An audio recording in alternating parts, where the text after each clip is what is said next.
Should women be saving and planning for retirement differently than men? This is Retirement Revealed, where Jeremy Keil and his guests guide you towards making smarter retirement, investment, and tax planning decisions. Welcome to Retirement Revealed. I'm your host, Jeremy Keil, and we're here to turn your retirement savings into retirement income. Today, we're talking with Marcia Mantell about retirement planning for women. Marcia, welcome to the show.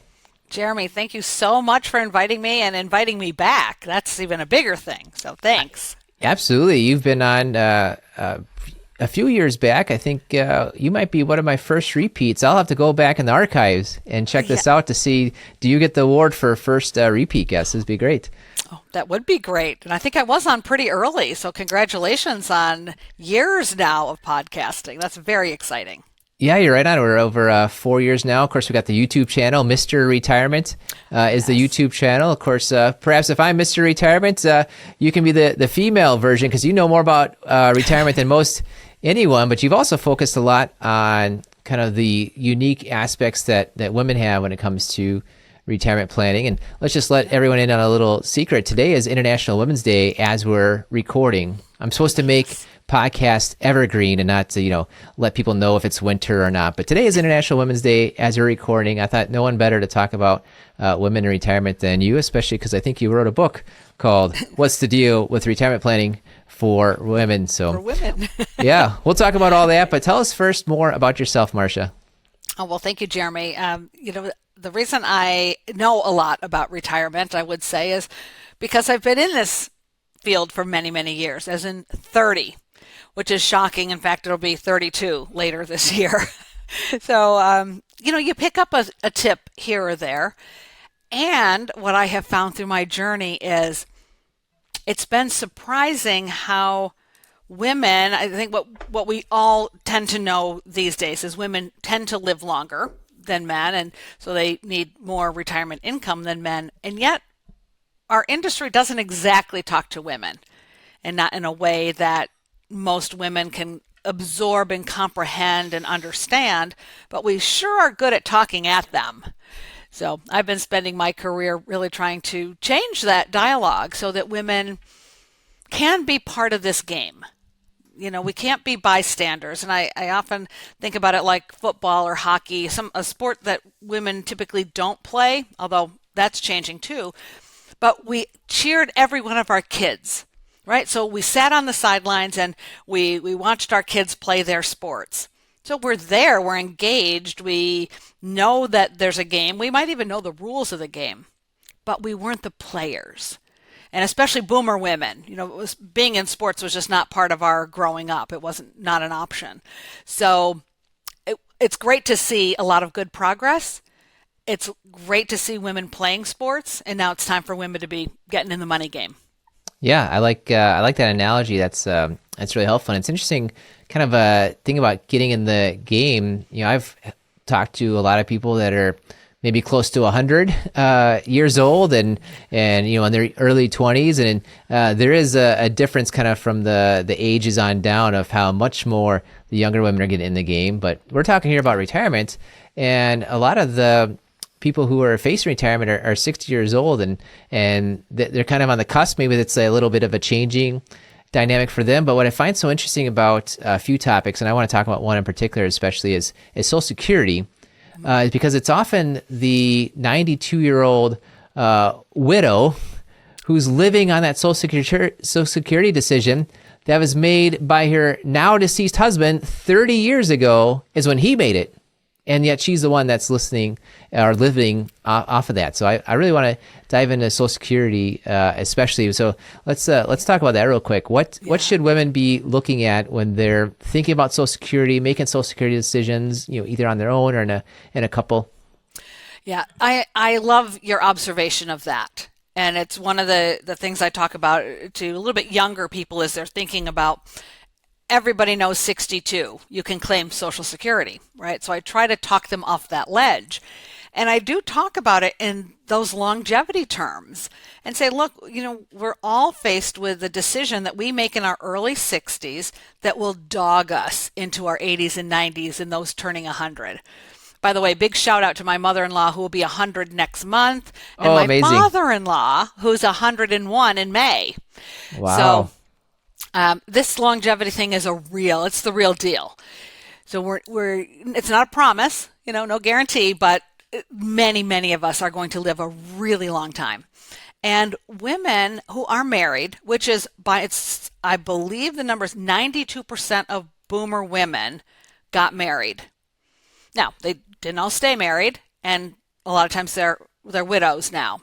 But we have that construct as a baseline, right? That we were married, most to a man, and we formed this economic household, right? So he did the money, she did the shopping, right? That's kind of the traditional division of labor in the boomer generation. And that led to the men typically working outside the home, being the earners, earning the Social Security benefits.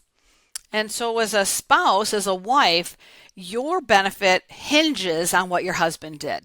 Not only in how much he earned over his career, because higher earners get a bigger benefit in dollars, but when he claimed, locked you in to not only how much you get as a spouse, which is half of his, we call it a primary insurance amount, a little more technical. It's the amount he'd get at his full retirement age, or 66 to 67. It's a number. Usually it's in the $2,500 to $3,500 a month range. She gets half of that, but only if she waited till her full retirement age. Also 66 to 67. So what we end up seeing, though, with the early boomers, the leading edge boomers, so they're the ones born 1946 to about 1955, they almost without exception claimed early. 80% of men claimed before 66 and 85% of women. So they all locked themselves into the least amount they could get from Social Security. That might have seemed like a good idea at the time. But now if you're the woman who's 90 or 92 or however old today, you lost your husband, sadly, and it's a really tough time, right? You've been married for decades. Now you lose this anchor in your life and then find out you get one benefit, and it's not yours because that's the smaller, it was only half of his. You get to step into his shoes, but he took the smallest amount possible. So where you could have gotten, say, in today's dollars, $3,000 a month, maybe you're only getting $2,500 a month or $2,300 a month.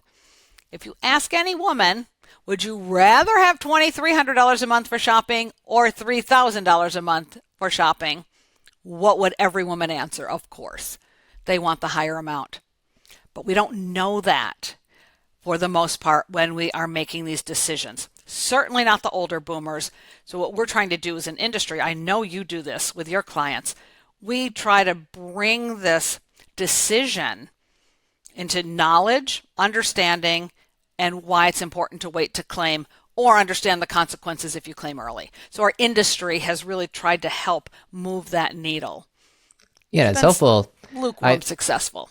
We're getting there, and I'm trying my best on that, getting this education out of there. And it seemed like this past week, a lot of questions came up to me around spousal Social Security. How does spousal Social Security work? And so I'm planning out a script for a video that I'll get out there of here's how spousal Social Security works. I haven't recorded it yet, so you can perhaps influence me on what I need to change or focus on. But so far, what I've got the thought on is if you're actually thinking of spousal Social Security, it's because your own retirement benefit is less than half, right? Half or less than what the bigger benefit is. And as you said, it's the lower benefit that goes away when the first person dies. So your lower benefit goes away when the first person dies. It won't be around as long. Meanwhile, you've got this other benefit that's at least twice as much as that spousal benefit, and they both can earn 8% by waiting. So which one's going to be more important? The lower one that goes away quicker, or the bigger one that stays around longer? And so as much as I went through and I explained, here's how the spousal works, and stop telling yourself, I get half of what he's getting, get rid of the word get, and instead use the word promise. You are promised half of what he's promised at that age, and there can definitely be pay cuts. So get rid of the word get when it comes to spousal. and instead use the word promise.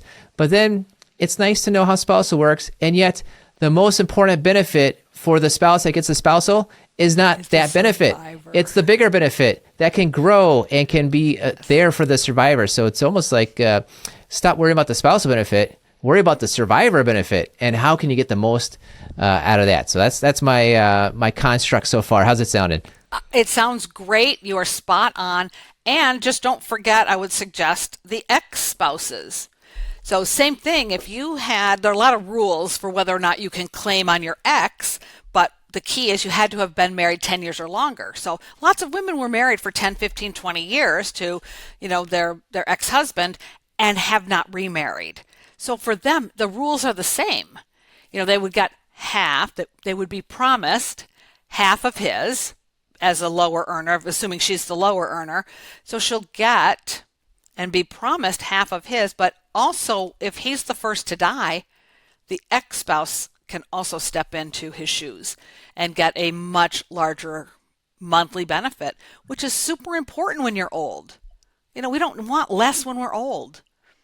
Yeah, that's exactly it. And we've got this bit of Social Security to start with, because I think it's probably the biggest one-time decision. And it is a one-time decision, basically, facing anyone, and especially women, for all the reasons that we're talking about.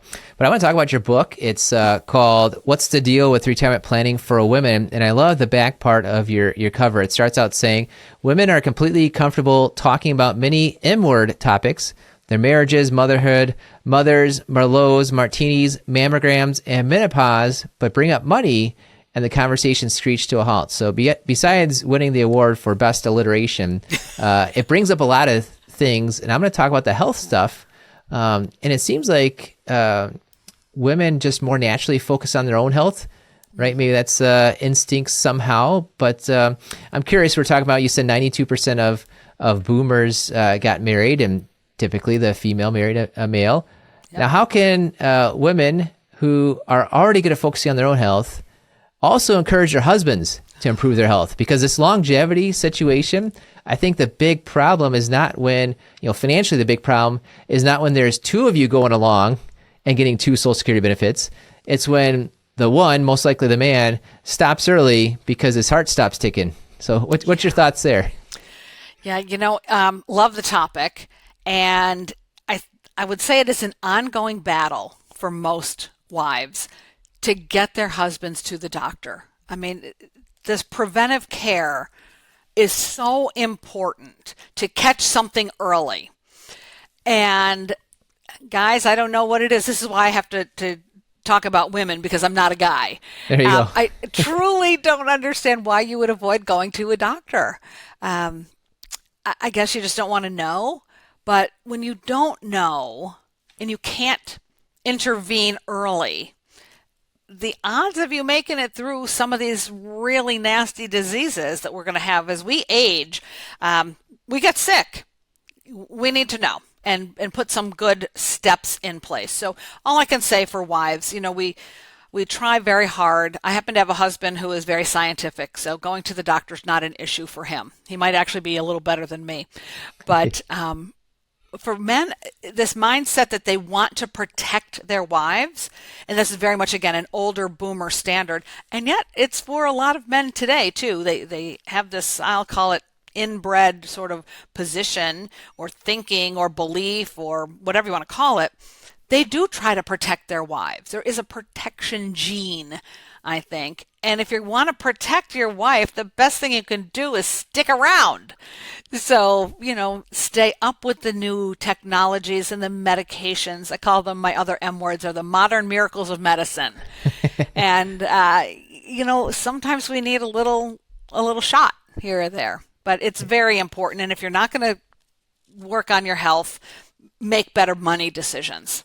Because I'll tell you, Jeremy, the number one thing I hear from widows is how shocked they were to find out that they only get one Social Security check after he died. They're not prepared for that. And while it may be only in quotes here, only a third of their Social Security income that gets cut, some people will find it's half, they were not prepared for that. And it happens immediately. Yep. There's no like, oh, I can get his check and mine through the end of the year. No. The rule with Social Security benefits is you have to be alive for a full month in order to get paid the next month. When you die today, March 8th, March is gone. Your surviving spouse will get your February check, and in April, you're down to one. Yeah. And of course, if it accidentally goes out, they don't know yet. It's coming right back, right? You got to repay it. You sure do. And Yeah. that is not a welcome bill to get in the mail. No, that's not fun at all. I love all your M alliteration. I just realized I think you've got a natural knack for it when you're Marcia Mantell. So exactly. Yeah, so that's great. But it's interesting too on the topic of these M words. You said when it comes to money, our lips are sealed. And so what do you think is causing that, and how can we adjust that situation? I have a wonderful colleague in the industry, Kathleen Burns Kingsbury, and she talks about breaking money silence. That even today, of all the things we talk, who would ever think we would have seen the kinds of ads on TV we see today for healthcare products, for various drugs, and all of this health stuff? And women do talk about menopause and mammograms and how important it is to, keep up with our health. But man, we don't talk about money still. And I think it's that, well, a number of things. One, we weren't socialized for it. We weren't educated about money. Anybody, not men and women. It's not something that's part of the curriculum for most of us, though for the youngest kids, maybe we're making some progress. But not the Gen Xers, not the boomers, not even the millennials. My kids are millennials, and they had no finance type courses in high school and so forth. So we don't talk about it in education. We generally don't talk about it at home. And I think amongst our peer groups, when we say we need to talk about money or break money silence, everybody thinks that means I can ask you how much you make. And that is the least thing that we want to talk about. We want to talk in concepts and, our budgeting, for example, that's a big one. Do you stick to a budget? Like most people would tell you, well, I don't have a budget. Right there, we have a problem. Do you have credit card spending? Just listening to the president's address last night, credit cards charging such high fees if you don't pay your credit card on time. And he's, he calls them junk fees, trying to get rid of some of that. But what it illustrates is how ill prepared we all are for the complexities of living today and buying things successfully. So we don't talk about any of that stuff.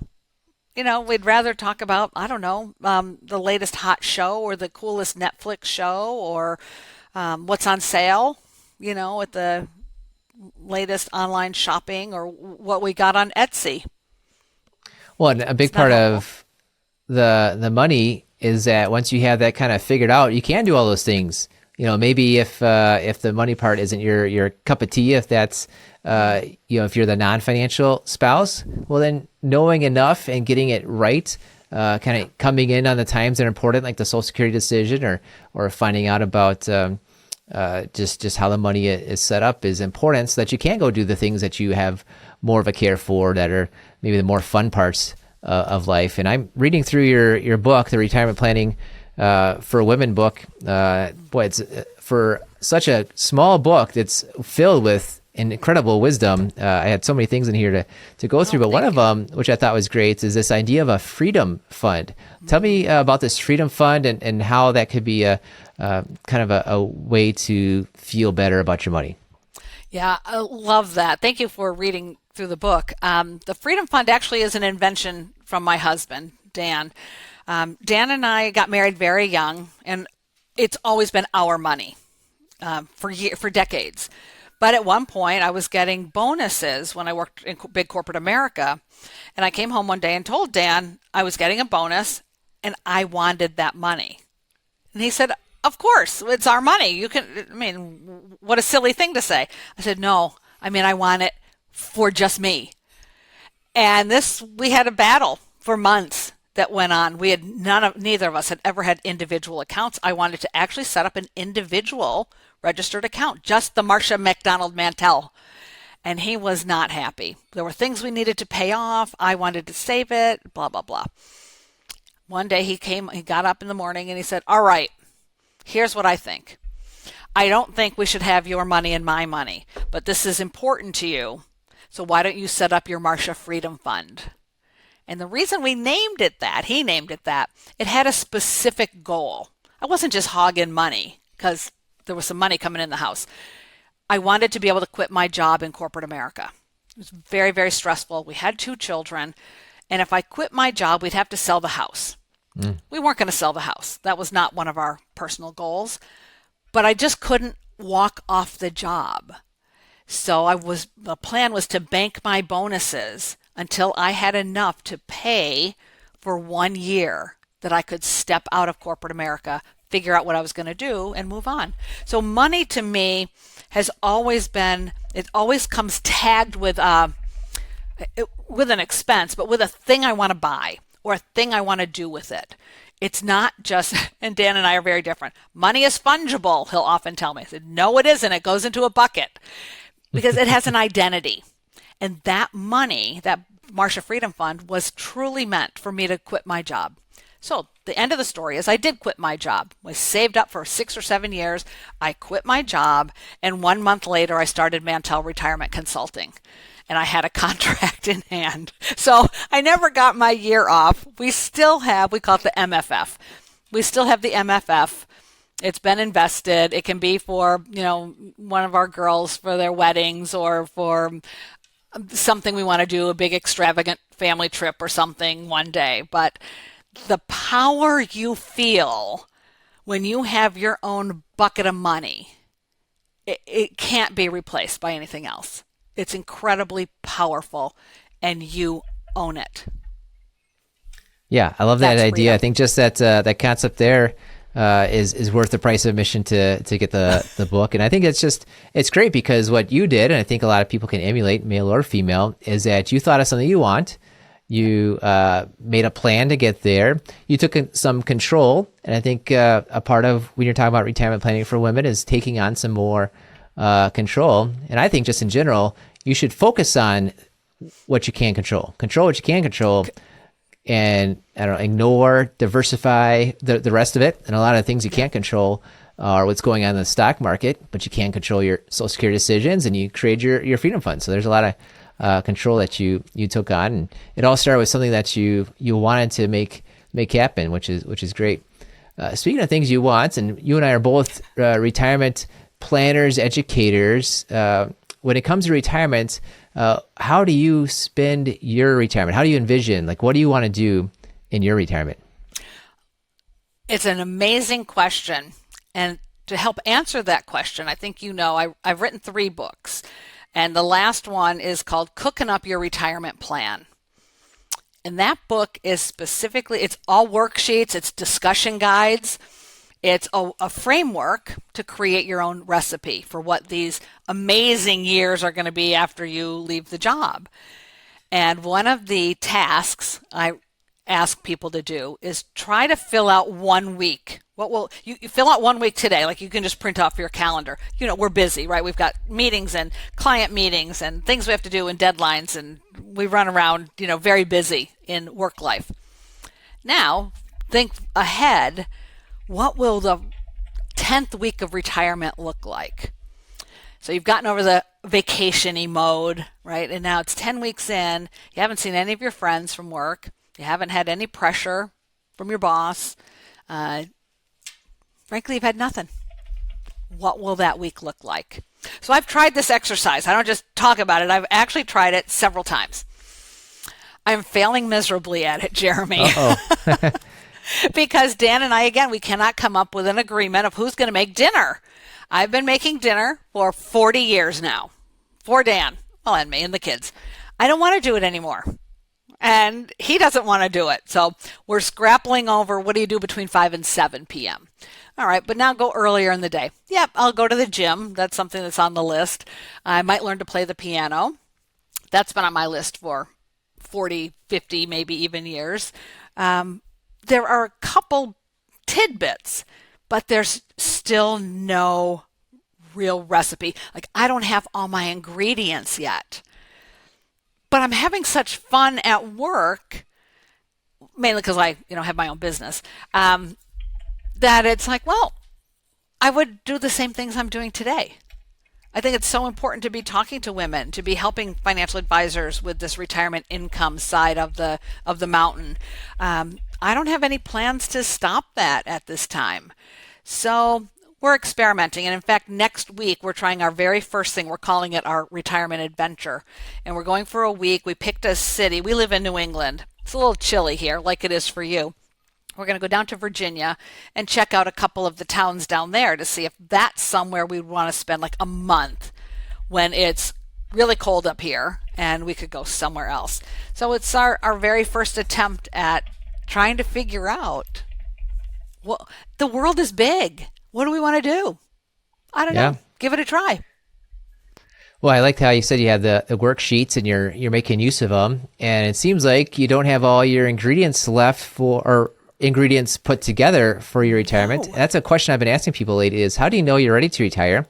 I think the answer might be when I know I have all the ingredients to retire, right? When you've got that set, you might feel more comfortable to retire. And I love how you're checking out a town for a week to see if you want to maybe spend a month there and then maybe, longer down the future. It's the idea of renting for a month and checking different places, at least for me personally, I think is a great way to go. I've seen a lot of people that say, I love going to Florida every spring break, and so I'm going to go move down there. Well, you've only been down there when it's 80 degrees and your hometown is 20. Beautiful.